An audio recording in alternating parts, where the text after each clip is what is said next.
यह डिक्टेशन 90 शब्द प्रति मिनट की गति से दैनिक समाचार पत्र के संपादकीय पेज से है। यदि यह आपको अच्छा लगे तो लाइक, शेयर और सब्सक्राइब अवश्य करें। रेडी। गंभीर सूखे की स्थिति के बीच भूखमरी का सामना कर रहे अपने निवासियों को मांस उपलब्ध कराने के लिए अफ्रीकी देश नामीबिया ने 83 और जिम्बाब्वे ने 200 हाथियों को मारने की घोषणा की है। बढ़ते तापमान और सूखे के कारण भोजन और पानी के लिए अफ्रीका में मनुष्यों और वन्य जीवों के बीच संसाधनों के लिए प्रतिस्पर्धा बढ़ गई है। वह परिदृश्य चार्ल्स डार्विन के योग्यतम की उत्तरजीविता सिद्धांत को प्रदर्शित करती है, जहां केवल सबसे सक्षम और अनुकूलित जीव ही जीवित रह सकते हैं। पैरा। संयुक्त राष्ट्र विश्व खाद्य कार्यक्रम के अनुसार अफ्रीका इस समय गंभीर सूखे का सामना कर रहा है। अफ्रीका के 6 देश बोत्सवाना, लेसोथो, नामीबिया, मलावी,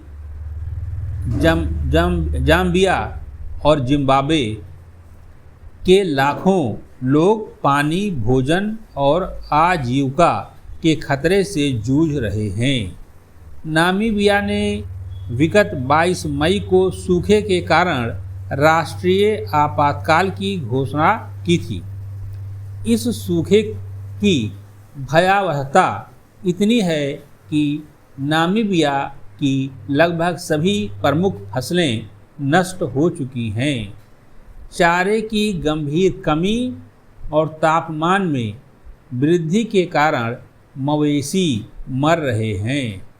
संयुक्त राष्ट्र की रिपोर्ट के अनुसार नामीबिया के लगभग 84% खाद्य संसाधन पहले ही समाप्त हो चुके हैं, जिससे देश में व्यापक खाद्य संकट उत्पन्न हो गया है। यह संकट इतना विकराल है कि लोग अपनी भूख मिटाने के लिए जंगली जानवरों का शिकार करने पर मजबूर हो गए हैं। नामीबिया का संविधान नागरिकों को आपातकालीन स्थितियों में प्राकृतिक संसाधनों के उपयोग की अनुमति देता है, जिसके चलते भोजन के लिए जंगली जानवरों का शिकार करना यहाँ एक कानूनी विकल्प बन गया है।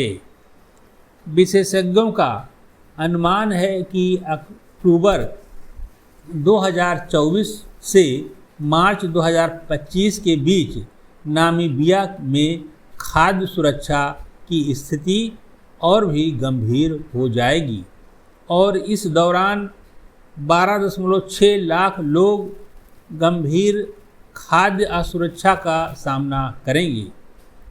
जिम्बाब्वे भी इसी तरह की आपदा से जूझ रहा है। वहाँ अल नीनो के कारण सूखा पड़ा है, जिसने देश की आधी से अधिक फसलें बर्बाद कर दी हैं। भोजन की कमी को देखते हुए सरकार ने 200 हाथियों को मारकर खाने का आदेश दे दिया है। पैरा। वन्य जीवों को मारकर खाने का यह निर्णय न केवल मानव जीवन के लिए एक अस्थायी समाधान है, बल्कि देश की जैव विविधता और पर्यावरण पर दीर्घकालिक नकारात्मक प्रभाव डाल सकता है। ऐसे में अंतर्राष्ट्रीय समुदाय के लिए जरूरी है कि वह मानवीय सहायता के माध्यम से इन देशों को दीर्घकालिक और टिकाऊ समाधान प्रदान करे, ताकि प्राकृतिक संसाधनों और पारिस्थितिकी तंत्र को बचाते हुए लोगों की खाद्य आवश्यकताओं को पूरा किया जा सके। समाप्त। यह डिक्टेशन 90 शब्द प्रति मिनट की गति से जनसत्ता समाचार पत्र के संपादकीय पेज से है। यदि यह आपको अच्छा लगे तो लाइक, शेयर और सब्सक्राइब अवश्य करें। रेडी। पश्चिम एशिया के घटनाक्रम पर हमारे प्रधानमंत्री ने इजरायली प्रधानमंत्री बेंजामिन नेतन्याहू से बातचीत की। उन्होंने एक बार फिर दोहराया कि दुनिया में आतंकवाद का किसी भी रूप में समर्थन नहीं किया जा सकता, पर पश्चिम एशिया में शांति को लेकर भारत प्रतिबद्ध है। बंधकों की सुरक्षित रिहाई भी सुनिश्चित होनी चाहिए। भारत सदा से आतंकवाद के विरुद्ध रहा है। अमेरिका के विश्व व्यापार केंद्र पर आतंकी हमले के बाद जब दुनिया के अनेक देशों ने आतंकवाद के खिलाफ युद्ध छेड़ने की प्रतिबद्धता जाहिर की थी, तब भारत उनमें अगली कतार में शामिल था। मगर अभी तक दुनिया भर में चले अभियानों का इस दिशा में कोई उल्लेखनीय नतीजा नज़र नहीं आया है। मगर भारत जहां भी मौका मिलता है इस ज़रूरत को रेखांकित करता रहता है। पाकिस्तान और चीन का नाम लिए बगैर प्रधानमंत्री अंतर्राष्ट्रीय मंचों से कह चुके हैं कि कुछ देश अपनी विदेश नीति में आतंकवाद का समर्थन करते और कुछ देश आतंकवादियों के खिलाफ कार्रवाई रोकने का परोक्ष प्रयास करते हैं। दरअसल भारत खुद आतंकवाद से पार पाने की कोशिशों में जुटा हुआ है। इजराइल को उसके पड़ोसी फिलिस्तीन, लेबनान और यमन के आतंकी संगठनों से चुनौती मिलती रही है। इन दिनों वह उनसे आर पार की लड़ाई में जुटा हुआ है। पैरा। मगर जिस तरह इजराइल हमास, हिजबुल्लाह और हुती विद्रोहियों के खिलाफ हमले कर रहा है, उसमें बहुत सारे बेगुनाह लोग मारे गए हैं और मारे जा रहे हैं।